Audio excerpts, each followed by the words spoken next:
Estamos viviendo una transición energética en todo el mundo que es consecuencia de un fenómeno de cambio climático que estamos sintiendo de manera constante en nuestras vidas. Esto nos obliga, pues, a buscar mejores tecnologías para poder transportarnos, para poder trabajar, para hacer mil cosas. Una de las tecnologías es el uso, por ejemplo, de vehículos eléctricos, pero para eso se requieren baterías que utilicen litio. Y bueno, pues resulta que el litio no es un mineral tan fácil de utilizar o de obtener. Yo quiero agradecer la presencia en este programa del químico Luis Manuel Guerra, pues uno de los analistas del medio ambiente más importantes de nuestro país. Luis Manuel, siempre es un gusto platicar contigo. Hace algunos días me llamaste la atención acerca de un avance tecnológico que a mí me sorprendió, y era que aparentemente hay litio en la fractura hidráulica, en el fracking que se utiliza para producir gas y para producir petróleo en otros países del mundo, porque en México está prohibido. Cuéntanos. Bueno, pues efectivamente se encontró, como quien dice, una mina extraordinaria de litio porque se pudo determinar, ya se sabía, pero no se había podido, digamos, generalizar, ¿no? Desde el punto Ujú. de vista de los volúmenes que realmente se están obteniendo, de que en el agua de rechazo, ¿cuál es el agua de rechazo? El agua que sale después del pozo, después de haber efectuado la fractura hidráulica, hay un contenido de litio verdaderamente interesante, ¿eh? Ujú. Más de 100 partes por millón de litio.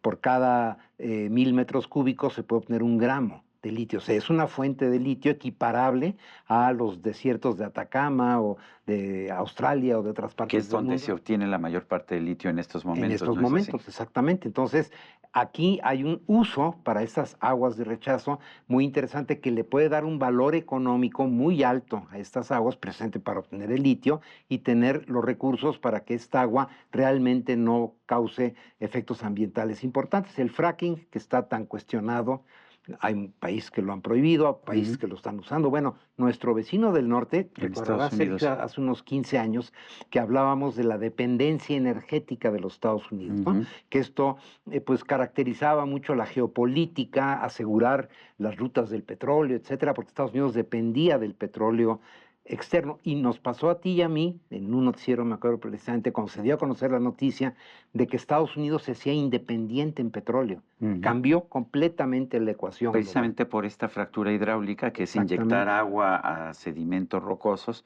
y lo que haces es que extraes ahí gas, que de hecho nosotros lo importamos, lo podríamos producir en México también en la cuenca de Burgos, pero como está prohibido en México este método, no lo producimos. Pero además petróleo, la producción de petróleo de Estados Unidos se disparó desde el momento en que se empezó a utilizar esa metodología. Hoy en día Estados Unidos está obteniendo 5 millones de barriles diarios del fracking.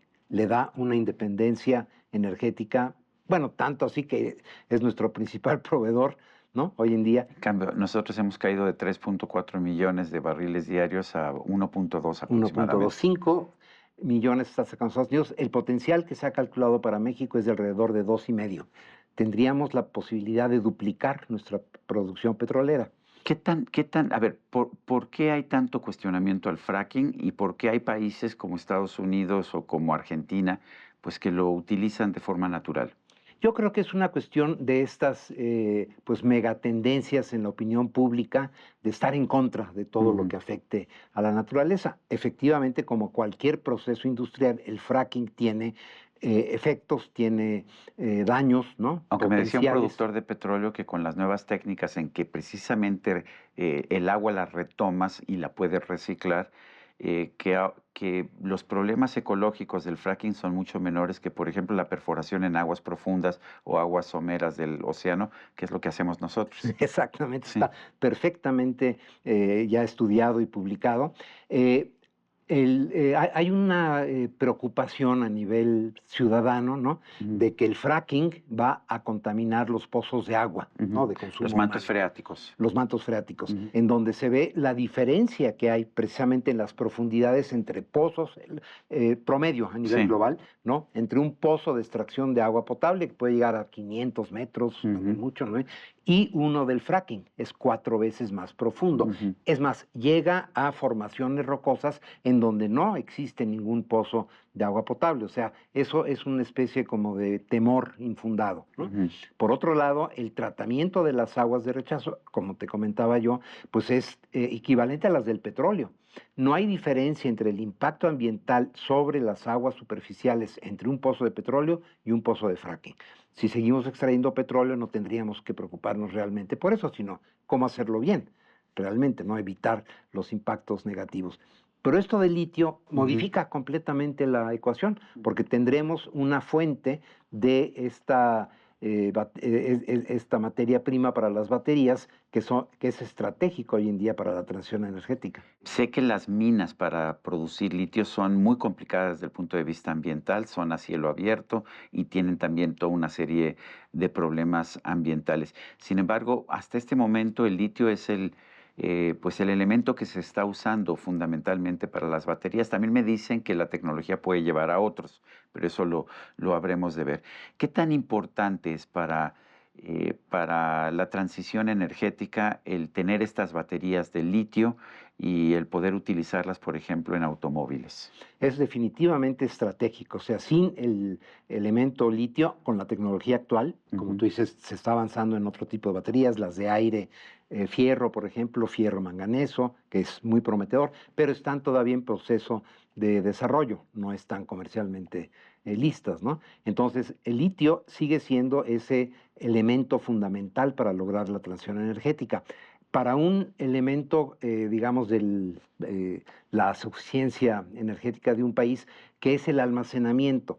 Las energías renovables, eólica, maremotriz, la fotovoltaica, eh, tienen el problema de la intermitencia, ¿no? Ujú. O sea, no son constantes. Cuando no hay sol, pues no hay fotovoltaica, cuando no hay viento, no hay eólica, y eso ha sido también uno de los argumentos de los que se oponen a este tipo de Ujú. energías, ¿no?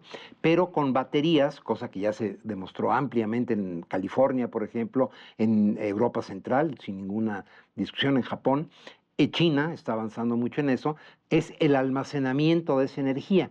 En todos los países, la energía eléctrica tiene un diferencial de precios muy importante entre las horas pico y las horas de muy baja demanda, ¿no? Por ejemplo, el kilowatt hora en México en la madrugada cuesta una décima parte del kilowatt hora a las 8 de la noche. Ujú. Entonces, si tú tienes sistemas de almacenamiento que te permitan el guardar la energía cuando tienes precios muy bajos, ¿no? O sea, guardas energía muy barata y la puedes vender más cara a las horas pico. Y esto aplana las curvas estas de demanda y de oferta y te permite tener seguridad en el abastecimiento de energía. Por lo tanto, lo de las baterías es el punto de quiebre de la transición energética en el mundo. Hay quien dice que los autos eléctricos no necesariamente reducen la contaminación, hay que generar la electricidad. Si la electricidad no se genera de manera limpia, entonces pues el auto va a contaminar, y que además el deshacerse de las baterías, el deshacerse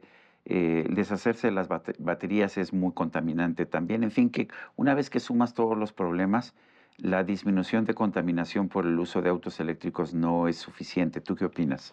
Que esas también son especie como de aversiones populares que se tienen, ¿no? Existen los Ujú. estudios muy claros que definitivamente te demuestran que los autos eléctricos disminuyen mucho, sobre todo las emisiones de gas de efecto invernadero, la Ujú. descarbonización de la industria. Pero tienes que tener generación limpia de electricidad, ¿no? Porque si no, no. Definitivamente, sí. Si no has hecho la transición en la generación de electricidad, pues te Si, sirve de si poco. generas electricidad con combustóleo, como hacemos en México, me imagino que pues no ayudan gran cosa los autos eléctricos. No, pero estamos en el proceso, Sí. espero, ¿verdad?, de que se den cuenta de que la transición energética es en favor del bienestar de la población y del planeta. Hemos vivido un año muy caliente en este 2024. Hay quien dice, bueno, es calentamiento global. Claramente así lo señala. A lo largo de los años hemos estado viviendo años cada vez más calientes, pero también nos dicen que es un fenómeno muy ubicado que se llama El Niño, y que eso es el responsable de estos últimos 2 años de gran calor que hemos tenido en México en particular. ¿Qué opinas? No, sí, eso es cierto. Hemos tenido también este fenómeno atípico, pero que tiene que ver también con el Con el calentamiento global eso es. de esta disparidad entre el niño y la niña que nos provocó estos calores tan intensos, pero en muchas partes del mundo también. Pero las curvas, digamos, globales de aumento de la temperatura son indiscutibles. Está aumentando aceleradamente la temperatura promedio de la superficie terrestre y oceánica del planeta. Ahora, hay quien dice, me acuerdo que había el panel intergubernamental de cambio climático había dicho que más allá de 1.5 grados sobre el nivel preindustrial de 1820, pues ya significaría que ya habíamos perdido la batalla, pero ya estamos en ese nivel, ya estamos en el 1,5. ¿Qué tenemos que hacer? Porque también sabemos que aunque paráramos todas las emisiones de gases contaminantes de repente, pues esto no es suficiente para que se detenga el calentamiento global, que tiene un proceso y que tardará décadas en cualquier caso en disminuir. ¿Qué tendríamos que estar haciendo ahora? La captura del dióxido de carbono, o sea, no solamente disminuir las emisiones, cosa que con la transición energética ahí va lentamente, pero ahí va, sino que de lo que ya está en la atmósfera, capturarlo, y existe tecnología muy prometedora en ese sentido de capturar el dióxido de carbono de la atmósfera y reinyectarlo al subsuelo. Eso es, digamos, como almacenar lo que sacamos de por sí del subsuelo, porque pues le pusimos un agujero y sacamos el petróleo y luego el gas, ¿no? Generando dióxido de carbono, pues recuperarlo y almacenarlo. La captura de carbono es otra de las tecnologías que están avanzando. Ahí van lentamente.